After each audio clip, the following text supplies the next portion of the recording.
¿Alguna vez te has preguntado cómo una película podría destruir casi por completo un estudio entero en la gloria de Hollywood? Algunas apuestas fueron catastróficas, presupuestos altos, visiones temerarias y egos que ardían más que la pantalla. Estas no fueron simples fracasos. Hundieron carreras, arruinaron estudios y dejaron cicatrices que cambiaron la industria para siempre.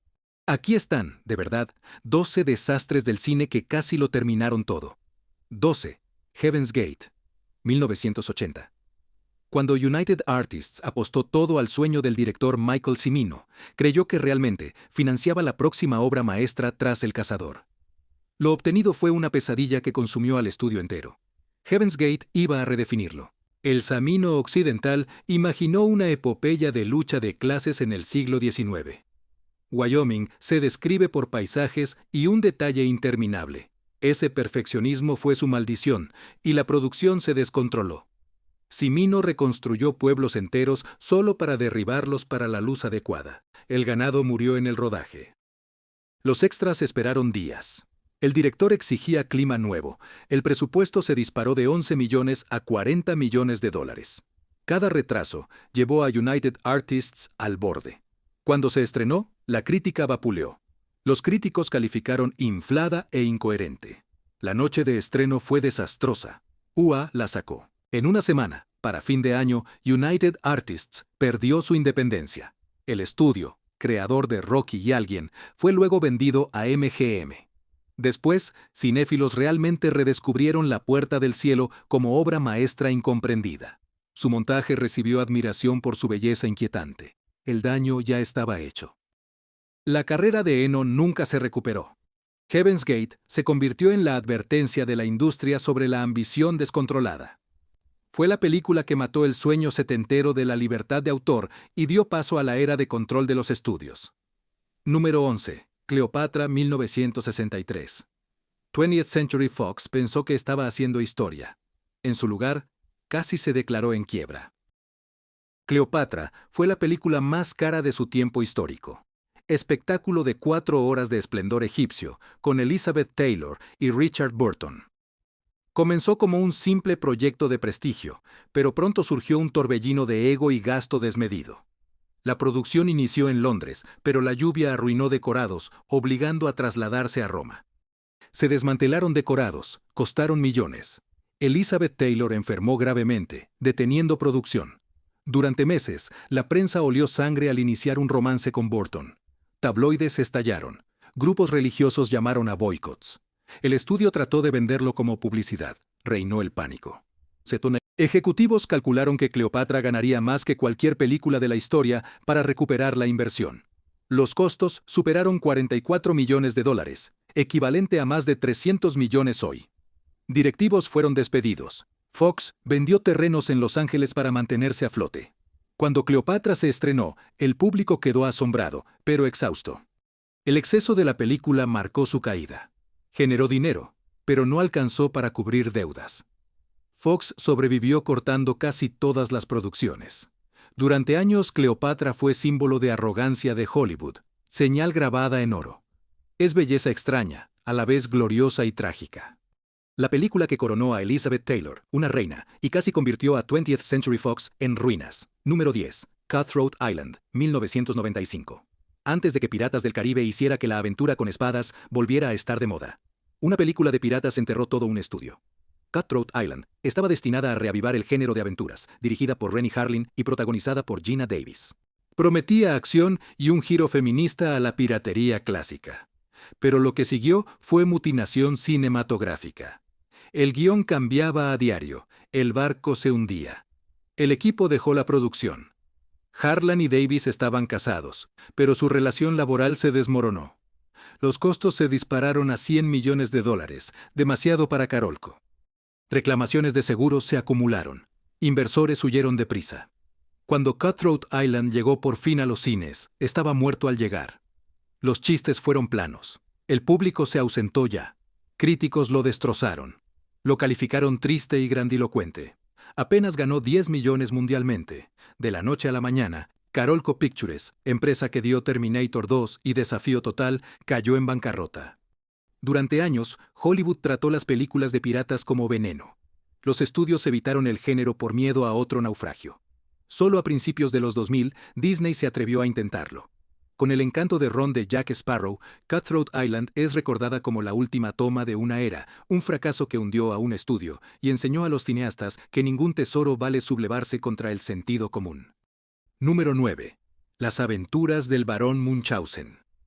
En 1988, Terry Gilliam quiso hacer un cuento para adultos, una odisea que celebraba la imaginación en la era de la razón.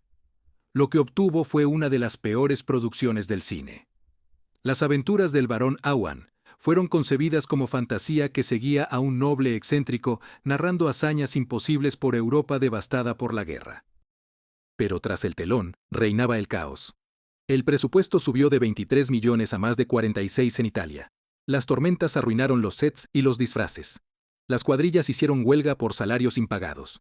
Gilliam se enfrentó a los ejecutivos del estudio, que exigen recortes y compromisos. En cada paso, luchó por preservar su visión. Terminado el rodaje, Tristar no quiso saber nada. Mercadotecnia fue nula. Algunos cines nunca recibieron copias. Otros retiraron la película. En días, apenas obtuvo $8 millones. En Norteamérica, pérdidas catastróficas. Columbia Pictures, que financió el proyecto, afrontó reestructuración y despidos. Los críticos vieron destellos de genio. Roger elogió la imaginación, admitió que era locura en la pantalla. Barón Munchen se convirtió en un favorito de culto, amado por su magia artesanal y su humor absurdo. Jim lo llamó la experiencia más dolorosa de su carrera, y aún así, la más orgullosa. Un monumento a la creatividad libre y a la ruina que puede seguir si un soñador no quiere despertar. Número 8. La isla del Dr. Moreau, 1996. Comenzó como una prometedora adaptación de H. G. Wells, pero se convirtió en una pesadilla de egos y máscaras de animales. La isla del Dr. Moreau estaba destinada a ser un relato oscuro y filosófico sobre la ciencia desatada. En cambio, se convirtió en una de las filmaciones más caóticas jamás registradas en el cine. El director Richard Stanley imaginó un horror gótico de horror genético y delirio divino, pero tras enfrentarse a New Line Cinema por los presupuestos y el calendario de rodaje, fue despedido a los pocos días de la producción. El estudio reemplazó a Brando por John Frankenheimer. Ya. Lo siguiente fue Cine Loco, ya. Brando no aprendió sus líneas, ya. Quiso llevar un cubo de hielo en la frente. Kilmer llegó tarde, peleó con el equipo y forzó guiones sin sentido. Tormentas tropicales arruinaron decorados. Actores y prótesis animales cayeron bajo el calor. En un momento, Stanley volvió al set disfrazado de una criatura canina para ver su sueño desmoronarse. La película final fue incoherente. Los críticos la ridiculizaron, una de las peores. Ganó menos de la mitad de su presupuesto y casi hunde New Line. Finanzas para Brando. Fue un bochornoso fiasco tardío. Para Stanley, fue exilio artístico.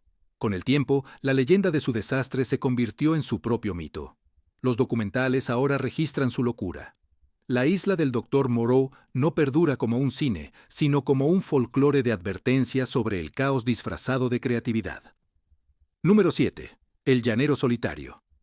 Disney en 2013 quiso una nueva franquicia. Lo que obtuvo fue un verdadero desastre con máscara. Llanero Solitario reunió a Johnny Depp con Piratas del Caribe, esperando que la suerte volviera a sonreír. En cambio, explotó. Producción maldita desde el inicio. El presupuesto original de 200 millones se descontroló, con decorados de desierto y trenes reales. El mal tiempo causó retrasos que costaron millones. Los directivos temieron y cortaron la película a mitad de producción, para reiniciarla tras reescrituras. Al estrenarse, la crítica la destrozó. Dijeron que tenía tono confuso y cansante. La controversia creció cuando el público acusó a la película de insensibilidad cultural en su retrato de nativos. Disney gastó en marketing para contener daños, pero la reacción fue muy imparable. El llanero solitario recaudó 260 millones en el mundo, costó casi 400 millones producirla y promocionarla. Se estima que Disney perdió casi 200 millones, una de las mayores pérdidas financieras. Después, Disney reestructuró divisiones enteras. Proyectos ambiciosos de acción en vivo fueron cancelados. Los ejecutivos temieron el riesgo. El sueño de revivir el western murió de nuevo. Años después, algunos fans elogiaron su audacia y su corazón. en la memoria de Hollywood, quedó como un recordatorio de que incluso un gigante puede caer cuando olvida por qué importan las historias. Entendido. Ampliemos cada entrada de la tercera parte, Waterworld, la caída del Imperio Romano, y el guerrero número 13. Convirtámoslas en secciones de longitud completa y gran detalle. Cada una tendrá entre 450 y 500 palabras. Mantendré tu estilo documental cinematográfico con una narración emocional. Usaremos puntos finales en lugar de comas y no utilizaremos comillas. Número 6. Waterworld, 1995. Hollywood había visto desastres antes, pero nada como esto. Cuando Universal dio luz verde a Waterworld, creyó abrir una revolución en el cine de éxito. La propuesta era irresistible, una tierra devastada por el mar. Kevin Costner como vagabundo con branquias, Mad Max sobre el agua. Parecía realmente imparable. Sin embargo, la realidad golpeó desde el primer día de la producción. El mar se convirtió en el enemigo. El rodaje frente a la costa de Hawái parecía romántico en papel, pero el Pacífico no perdona. Una tormenta demolió toda una ciudad flotante entera, construida a un costo de $5 millones. Cada ola retrasó los horarios. Los miembros de la tripulación sufrieron deshidratación y mareos por el mar. El equipo se hundió. Las acrobacias fallaron. En un momento, Costner casi se ahoga tras ser arrojado de un esquife. El presupuesto se disparó de 100 millones a casi 200 millones. Los ejecutivos de Universal entraron en pánico. Títulos gritaban. La prensa lo apodó Fish-Tar, burlándose de la catástrofe. Ishtar informó peleas entre Costner y Reynolds. Solo avivaron la situación. Reynolds dejó la postproducción, y Costner terminó la edición solo al estrenarse también. El público, ya curioso y cauteloso. El mundo mostrado era grande y muy extraño. Una sociedad lucha por la vida ante la desesperación. Aún así, críticos divididos. Algunos admiraron su alcance. Otros vieron vanidad taquillera. Taquilla no justificó el riesgo. Universal perdió millones y proyectos enteros fueron cancelados. Y Waterworld se negó a morir. Video y cable lo revivieron. Parques temáticos mostraron espectáculos en vivo que aún se exhiben hoy. Con el tiempo, la audacia de la película ganó mucho respeto. Ahora es reliquia de una era en que los estudios aún apostaban todo a la visión, prueba de que un sueño hundido puede levantarse si se atreve a navegar más allá. Razón número 5. La caída del Imperio Romano, 1964. Antes de los efectos digitales o del espectáculo moderno, existió Samuel Bronston, un showman que construyó sus sueños a partir de piedra. La caída del Imperio Romano fue su joya de corona. Un drama histórico para eclipsar todas las películas bíblicas y clásicas, con decorados al aire libre, tallados en laderas de montañas españolas y miles de extras. Cine, hecho arquitectura. La historia siguió el ocaso de Marco Aurelio. Su decadencia moral imitaba a Roma misma. Discursos filosóficos, banquetes interminables, batallas. Bronston quiso arte. Lo que obtuvo fue apocalipsis diario del rodaje, devorando dinero. El mármol real vino. Las secuencias de fuego arrasaron decorados y no pudieron reconstruirse. El clima les jugó en contra. Tormentas de polvo sepultaron calles enteras por $20 millones. Fue de las películas más caras. El imperio de Bronson, en Madrid, cayó por ambición. Debía millones a bancos y gobiernos. Demandas crecieron al estrenarse La caída del Imperio Romano. Críticos elogiaron su belleza, pero no sintieron latido bajo la grandeza. El público se apartó. Recaudó menos de 5 millones. El fracaso financiero arruinó el estudio Bronston y su carrera. Pasó años en tribunales contra acreedores. Los decorados quedaron abandonados en el desierto, como ruinas que mostraban. La película quedó olvidada, eclipsada por Cleopatra y Ben-Hur. Sin embargo, la historia tiene misericordia. En los años 2000, Ridley Scott se inspiró para Gladiador. Lo visual, el ADN del sueño de Bronson, sobrevivió, renaciendo en el triunfo de otro director. La caída del Imperio Romano fue lo que su creador quiso siempre. Una advertencia y una profecía sobre cómo la grandeza puede desmoronarse por su peso. Cuarto, el desde un tercero guerrero, 1999. Se pretendía fusionar mito y realismo, vikingos y poesía. Pero el Tercero Guerrero fue una de las peores pérdidas financieras de Disney, basada en la novela Eaters of the Dead de Michael Crichton. Contaba a un embajador árabe exiliado que se unió a una tribu de guerreros nórdicos para enfrentar un terror antiguo. La idea era audaz, la ejecución desordenada. El director McTiernan, famoso por Die Hard y Predator, dio poder crudo a las primeras tomas. Construyó fuertes de madera en la Columbia Británica, batallas con cientos de extras, entregó montaje y el estudio entró en pánico. Lo hallaron demasiado oscuro, demasiado ajeno. Cretton fue llamado de vuelta para reescribir y filmar secciones enteras. 2 directores, 2 visiones, un desastre ya por ocurrir. Cada cambio elevó el presupuesto de 75 millones a 160 millones. Las pruebas de proyección fueron malas. El público estaba muy confundido si era de terror o histórica. Campaña épica de marketing no tenía respuesta. Para cuando llegó a los cines, el año terminó casi y la competencia fue brutal. El 13º Guerrero apenas consiguió 30 millones en todo el mundo. La división Touchstone de Disney sangró dinero. Los ejecutivos renunciaron. Los proyectos quedaron congelados. La reputación de McTiernan tardó años en recuperarse entre muchos en Hollywood. Fue la advertencia final antes de que los estudios obsesionaran y editaran las películas hasta la muerte. La película no se apagó. Los fans la descubrieron luego. Un video que demuestra su realismo, su tono sombrío y su banda sonora. Algunos la llamaron El último guerrero. Épica, antes de imágenes por computadora. Lo que fue la ruina ahora es una elegía por el valor y el fracaso. El 13º guerrero cayó en combate. Dejó leyenda de tormenta y acero. Número 3. El último héroe de acción, 1993. Se suponía que sería imparable. Arnold, en su apogeo, era un taquillazo que se burlaba de otros taquillazos. Columbia Pictures volcó toda su cartelera de verano en una sola película, convencida de que redefiniría el cine de acción. En cambio, El último héroe de acción fue una implosión atronadora que casi destruyó la confianza en su mayor estrella del estudio. Detrás de él, el concepto fue audaz. Un chico obsesionado con el cine queda transportado al mundo violento de su héroe de acción preferido, Jack Slater, por Schwarzenegger. Era una película dentro de una película. Una sátira de Hollywood, pero su autoconciencia fue su ruina en la producción. Se apuraron para cumplir una fecha de estreno rígida, apenas semanas tras Jurassic Park. Las fechas límite dominaban la creatividad. Guiones ahogados se reescribieron sobre la marcha. Explosiones se rodaron antes de terminar el diálogo. Y el presupuesto se disparó por encima de los 85 millones de dólares. Marketing devoró 50 millones más. Schwarzenegger recorrió el mundo prometiendo la mayor comedia de acción de la historia, pero el desastre acechaba. Críticos confundidos por su tono, parodia o ego. El público, ávido de dinosaurios, lo ignoró. Al estrenarse, El último héroe de acción fue aplastado. Su primer fin de semana apenas superó expectativas. Columbia cayó. Los ejecutivos fueron despedidos. Los sueños del estudio de un imperio veraniego. Analistas de la industria lo llamaron la muerte de la estrella de acción inflada. Con el tiempo, la película halló defensores y autorreferencial. El humor predijo el cine meta años después. Frustra ya lo práctico y lo caótico. Transmitía extraña sinceridad. Los fans lo llaman malinterpretado, película adelantada a su tiempo.